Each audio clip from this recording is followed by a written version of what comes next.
The best way to start a new habit. In 2001, researchers in Great Britain began working with 248 people to build better exercise habits over the course of 2 weeks. The subjects were divided into 3 groups. The first group was the control group. They were simply asked to track how often they exercised. The second group was the motivation group. They were asked not only to track their workouts, but also to read some material on the benefits of exercise. The researchers also explained to the group how exercise could reduce the risk of coronary heart disease and improve heart health. Finally, there was the third group. These subjects received the same presentation as the second group, which ensured that they had equal levels of motivation. However, they were also asked to formulate a plan for when and where they would exercise over the following week. Specifically, each member of the third group completed the following sentence.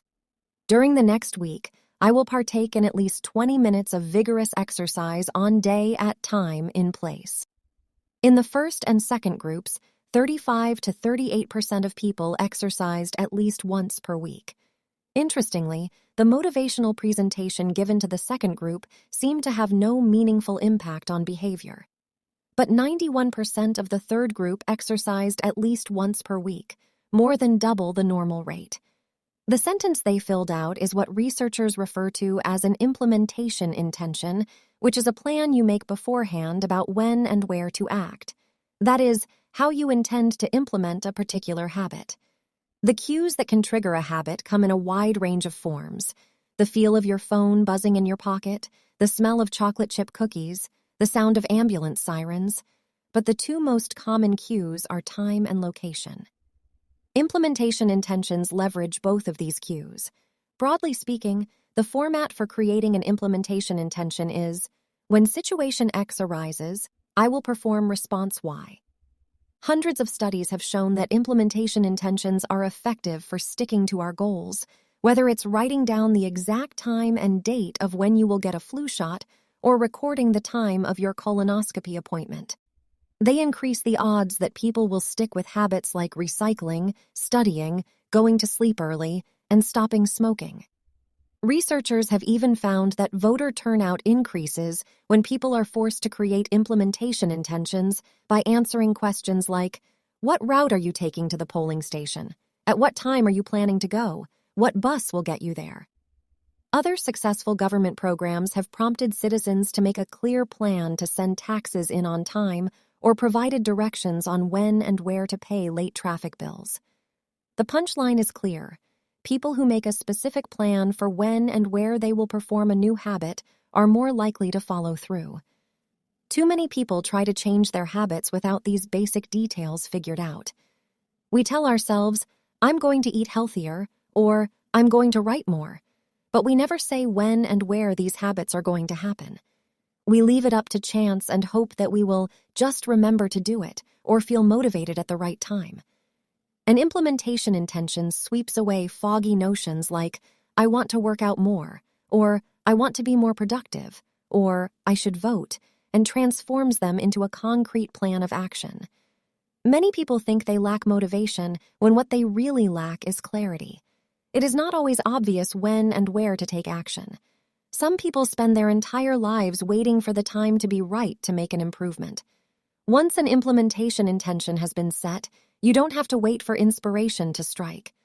Do I write a chapter today or not? Do I meditate this morning or at lunch? When the moment of action occurs, there is no need to make a decision. Simply follow your predetermined plan. The simple way to apply this strategy to your habits is to fill out this sentence. I will behavior at time in location. Meditation. I will meditate for 1 minute at 7 a.m. in my kitchen. Studying. I will study Spanish for 20 minutes at 6 p.m. in my bedroom. Exercise. I will exercise for 1 hour at 5 p.m. in my local gym. Marriage. I will make my partner a cup of tea at 8 a.m. in the kitchen. If you aren't sure when to start your habit, try the first day of the week, month, or year. People are more likely to take action at those times because hope is usually higher. If we have hope, we have a reason to take action. A fresh start feels motivating. There is another benefit to implementation intentions. Being specific about what you want and how you will achieve it helps you say no to things that derail progress, distract your attention, and pull you off course. We often say yes to little requests because we are not clear enough about what we need to be doing instead. When your dreams are vague, it's easy to rationalize little exceptions all day long and never get around to the specific things you need to do to succeed. Give your habits a time and a space to live in the world. The goal is to make the time and location so obvious that, with enough repetition, you get an urge to do the right thing at the right time, even if you can't say why. As the writer Jason Zweig noted, obviously you're never going to just work out without conscious thought, but like a dog salivating at a bell, maybe you start to get antsy around the time of day you normally work out. There are many ways to use implementation intentions in your life and work. My favorite approach is one I learned from Stanford professor B.J. Fogg, and it is a strategy I refer to as habit stacking. Habit stacking, a simple plan to overhaul your habits. The French philosopher Denis Diderot lived nearly his entire life in poverty, but that all changed one day in 1765. Diderot's daughter was about to be married, and he could not afford to pay for the wedding. Despite his lack of wealth, Diderot was well known for his role as the co-founder and writer of Encyclopédie, one of the most comprehensive encyclopedias of the time. When Catherine the Great, the Empress of Russia, heard of Diderot's financial troubles, her heart went out to him. She was a book lover and greatly enjoyed his encyclopedia. She offered to buy Diderot's personal library for £1,000, more than $150,000 today. Suddenly, Diderot had money to spare.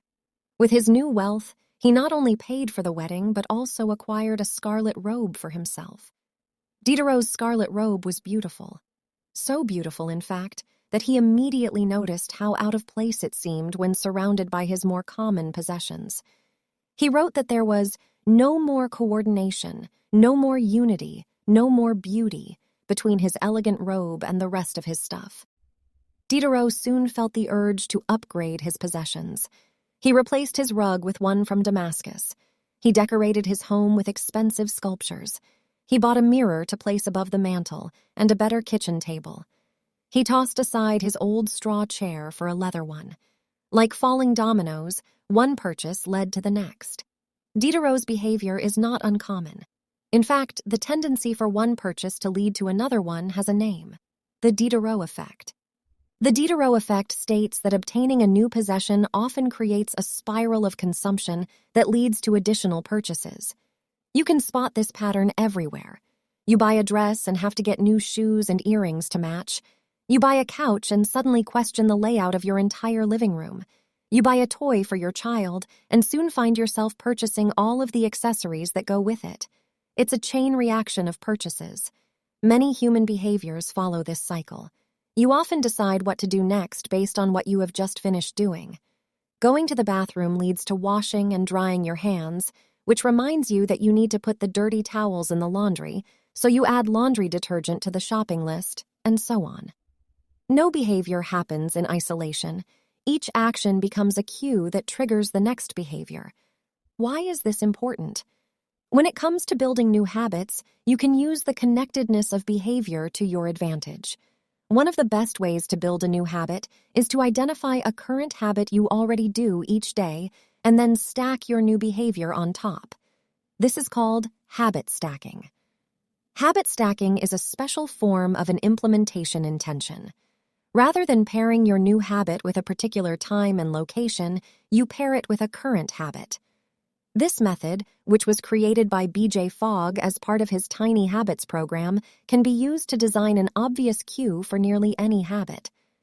The habit stacking formula is, after current habit, I will new habit. For example, meditation. After I pour my cup of coffee each morning, I will meditate for 1 minute. Exercise. After I take off my work shoes, I will immediately change into my workout clothes. Gratitude.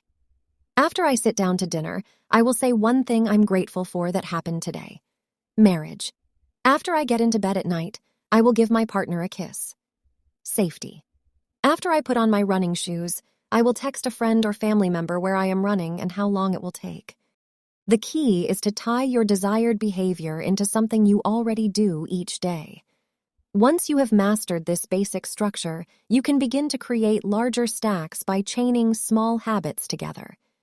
This allows you to take advantage of the natural momentum that comes from one behavior leading into the next, a positive version of the Diderot effect. Your morning routine habit stack might look like this. 1. After I pour my morning cup of coffee, I will meditate for 60 seconds. 2. After I meditate for 60 seconds, I will write my to-do list for the day. 3. After I write my to-do list for the day, I will immediately begin my first task. Or consider this habit stack in the evening. 1. After I finish eating dinner, I will put my plate directly into the dishwasher. 2. After I put my dishes away, I will immediately wipe down the counter. 3. After I wipe down the counter, I will set out my coffee mug for tomorrow morning. You can also insert new behaviors into the middle of your current routines.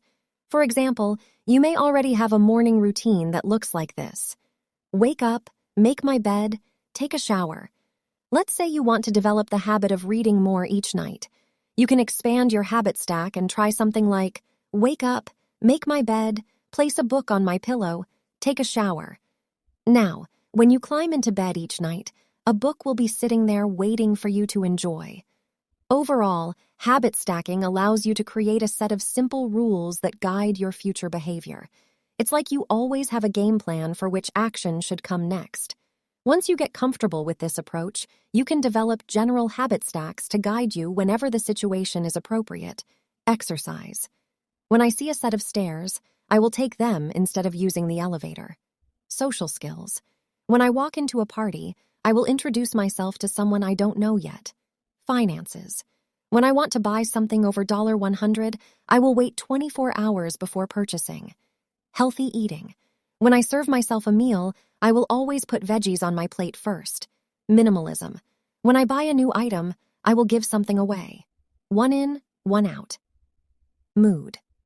When the phone rings, I will take one deep breath and smile before answering. Forgetfulness. When I leave a public place, I will check the table and chairs to make sure I don't leave anything behind. No matter how you use this strategy, the secret to creating a successful habit stack is selecting the right cue to kick things off. Unlike an implementation intention, which specifically states the time and location for a given behavior, habit stacking implicitly has the time and location built into it. When and where you choose to insert a habit into your daily routine can make a big difference. If you're trying to add meditation into your morning routine, but mornings are chaotic and your kids keep running into the room, then that may be the wrong place and time.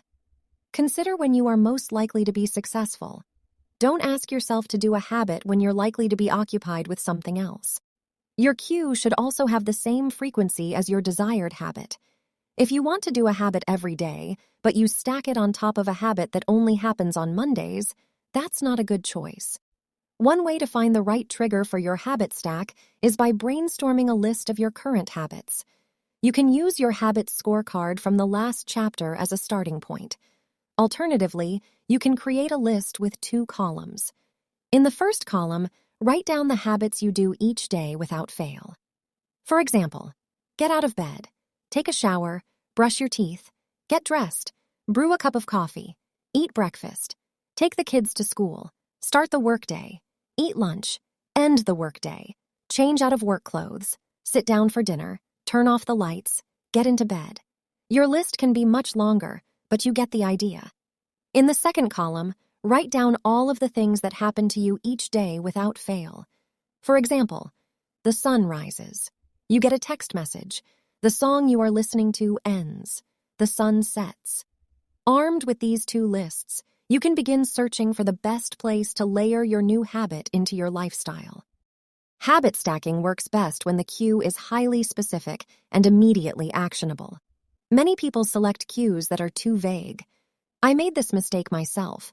When I wanted to start a push-up habit, my habit stack was, when I take a break for lunch, I will do 10 push-ups. At first glance, this sounded reasonable, but soon I realized the trigger was unclear. Would I do my push-ups before I ate lunch? After I ate lunch? Where would I do them? After a few inconsistent days, I changed my habit stack to, when I close my laptop for lunch, I will do 10 push-ups next to my desk. Ambiguity gone. Habits like read more or eat better are worthy causes, but these goals do not provide instruction on how and when to act. Be specific and clear. After I close the door, after I brush my teeth, after I sit down at the table. The specificity is important. The more tightly bound your new habit is to a specific cue, the better the odds are that you will notice when the time comes to act. The first law of behavior change is to make it obvious. Strategies like implementation intentions and habit stacking are among the most practical ways to create obvious cues for your habits and design a clear plan for when and where to take action. Chapter Summary. The first law of behavior change is make it obvious. The two most common cues are time and location. Creating an implementation intention is a strategy you can use to pair a new habit with a specific time and location. The implementation intention formula is, I will behavior at time in location. Habit stacking is a strategy you can use to pair a new habit with a current habit. The habit stacking formula is, after current habit, I will new habit.